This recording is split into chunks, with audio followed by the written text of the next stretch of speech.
রাজনীতিকে ভেঙে চুরমার করে দিয়েছে। দ্রুত নির্বাচনের দাবিতে সোচ্চার বিএনপি। মঙ্গলবার জাতীয় প্রেস ক্লাবে আলোচনার সভায় যোগ দেন দলের চেয়ারপারসনের উপদেষ্টা জয়নুল আবদিন ফারুক। বলেন, 9.5 মাসে সব খাতে ব্যর্থ অন্তর্বর্তী সরকার। নিবন্ধন না থাকা দলের কথা শুনে নির্বাচন দেরি করলে তার দায় দায়িত্ব সরকারকে নিতে হবে। আপনাকে বসিয়েছি একটি নির্বাচন দেওয়ার জন্য, কিন্তু 9.5 মাসে আপনার থেকে কোনো নির্বাচনের রোডম্যাপ পাওয়া যায় না। নির্বাচনের কথা বললে একটি পক্ষ আমাদেরকে প্রতিদ্বন্দ্বী করে আপনার ঢাকামুখী একটি রাজনৈতিক দলের কথায় যদি নির্বাচন বিলম্বিত করেন, এর দায়িত্ব তো আপনাকেই বহন করতে হবে।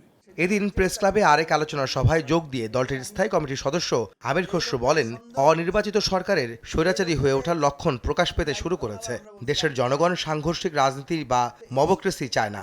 আপনি যদি অবৈধভাবে ক্ষমতায় থাকেন, অনির্বাচিতভাবে থাকেন এবং থাকতে চান, আপনার আচরণ ক্রমান্বয়ে স্বৈরাচারের আচরণ হইতে বাধ্য।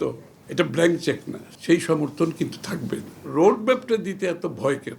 কেউ সাংঘর্ষিক রাজনীতি বাংলাদেশে চায় না, কেউ মবক্রেসি চায় না।